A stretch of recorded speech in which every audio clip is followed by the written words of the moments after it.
আদর্শ সমাজ গঠনে ইসলামী শিক্ষার গুরুত্ব।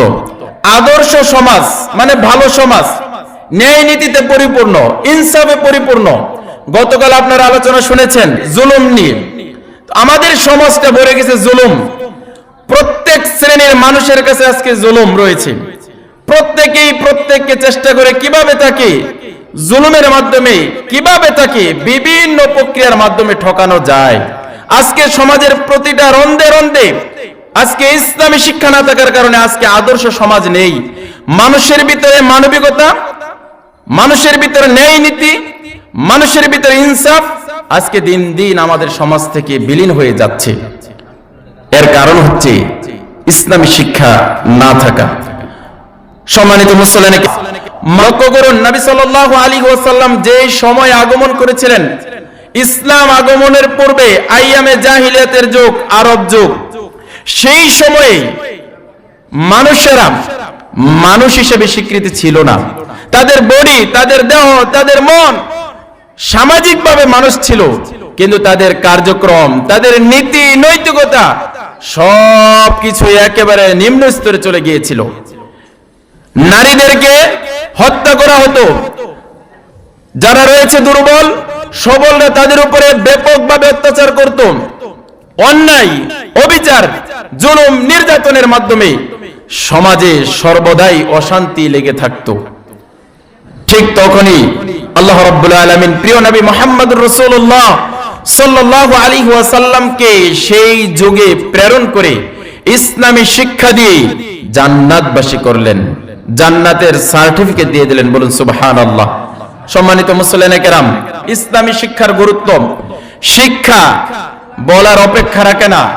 মানুষকে উন্নত করে, সমাজকে উন্নত করে, মানুষের জীবনকে উন্নত করে, সকল কিছুকে উন্নত করে যেই জিনিসটা, সেটার নামই হচ্ছে শিক্ষা।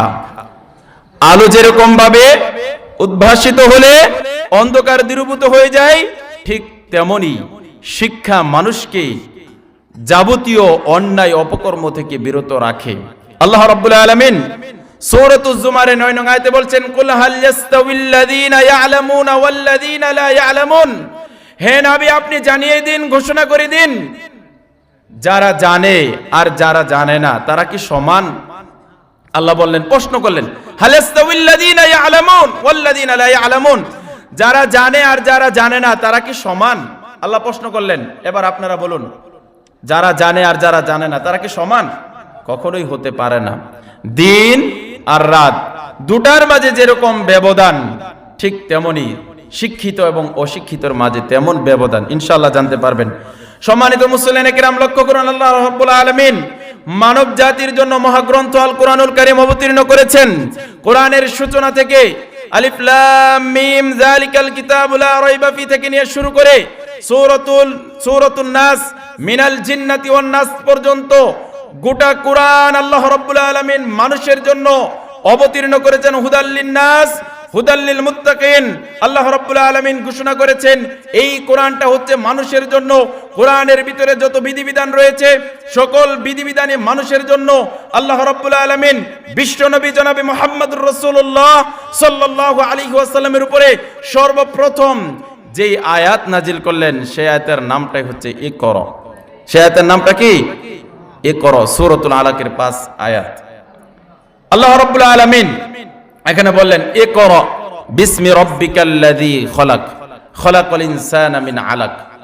হে নবী, আপনি পড়ুন, ইকরা, আপনি পড়ুন, ইকরা, আপনি পড়ুন, আপনি পাঠ করুন। বিসমি রাব্বিকাল্লাযী খলাক, ওই রবের নামে, ওই আল্লাহর নামে, ওই সৃষ্টিকর্তার নামে যিনি আপনাকে সৃষ্টি করেছেন। এরপর আল্লাহ বলছেন, খলাকাল ইনসানা মিন আলাক। আল্লাহ রাব্বুল আলামিন মানুষকে সৃষ্টি করেছেন জমাট রক্ত থেকে। ইকরা ওয়া রাব্বুকাল আকরাম, আপনি পাঠ করুন, আপনি পড়ুন, আপনার রব সম্মানিত। আল্লাযী আল্লামা বিল কলম, যিনি মানুষকে কলমের সাহায্যে শিক্ষা দিয়েছেন। আল্লামাল ইনসানা মা লাম ইয়ালাম, কি শিক্ষা দিয়েছেন?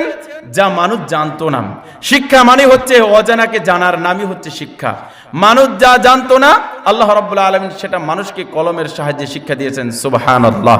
সম্মানিত মুসলিম কিরাম, গবেষণার বিষয়, চিন্তার বিষয়, আল্লাহ রাব্বুল আলামিন মানব জাতির জন্য সর্বপ্রথম যেই বিধান দিলেন তার নাম হচ্ছে পড়ালেখা করা। সেখানে বলেন নাই নামাজ পড়ার কথা, সেখানে বলেন নাই হজ করার কথা, সেখানে বলেন নাই দান সাদাকার কথা, সেখানে কোনো আমলের কথা বলেননি।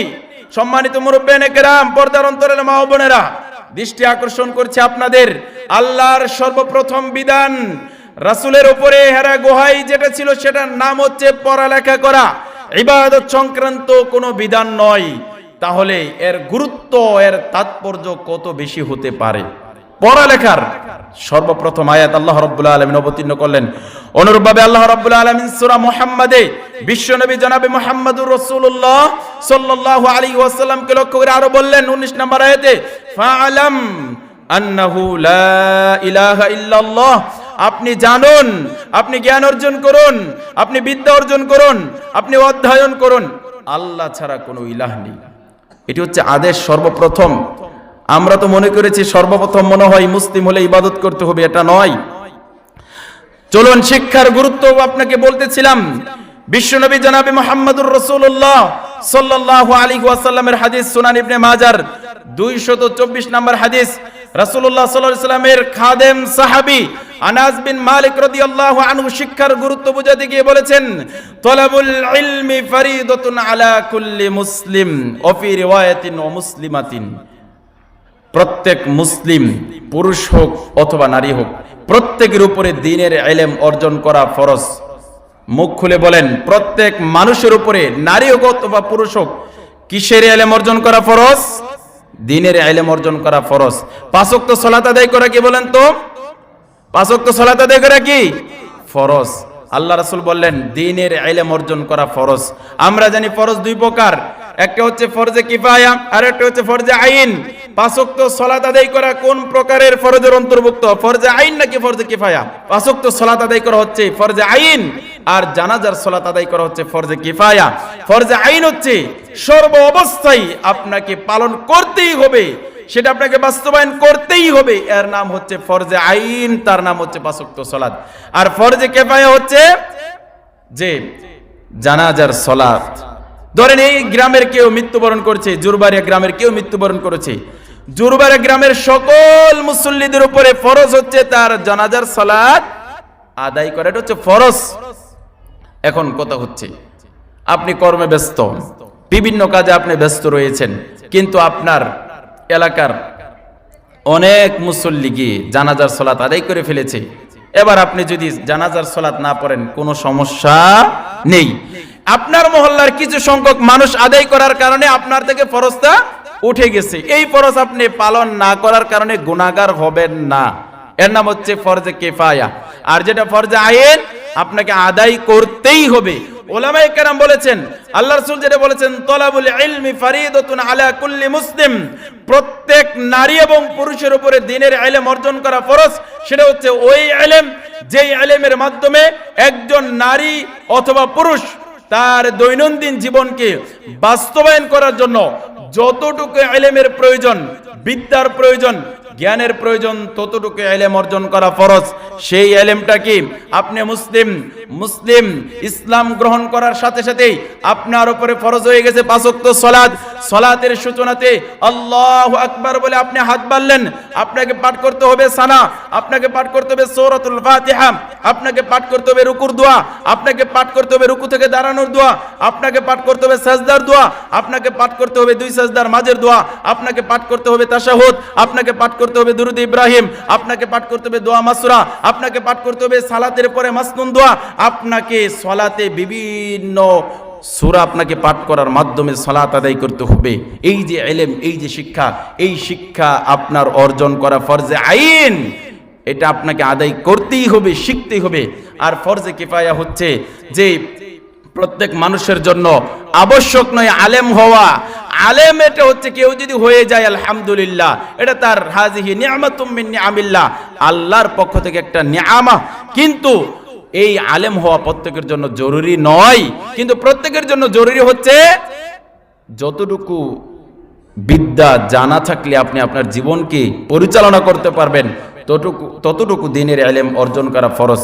সম্মানিত মুসল্লিয়ানে কেরাম, দুঃখ এবং আফসোসের সাথে বলতে হয়, আমরা মসজিদ এবং মাদ্রাসায় দায়িত্ব পালন করতে গিয়ে দেখেছি এমন মুসল্লি রয়েছে যার মুখ দিয়ে সূরাতুল ফাতিহা পাঠ করতে জানে না, নাউজুবিল্লাহ।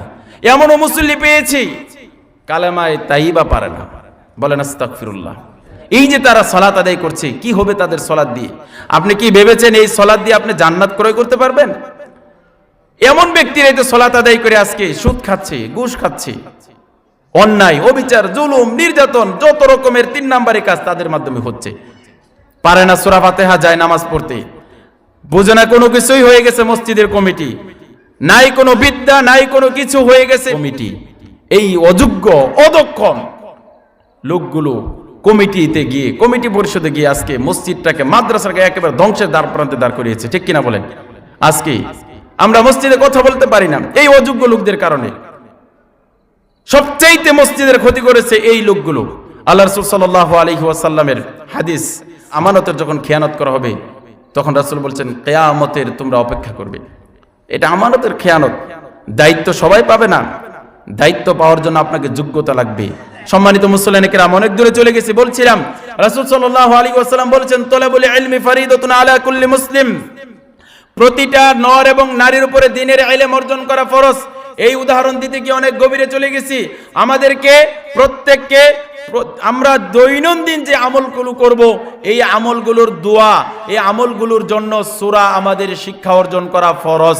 তবে আপনার জন্য ফরজ নয় আলেম হওয়া।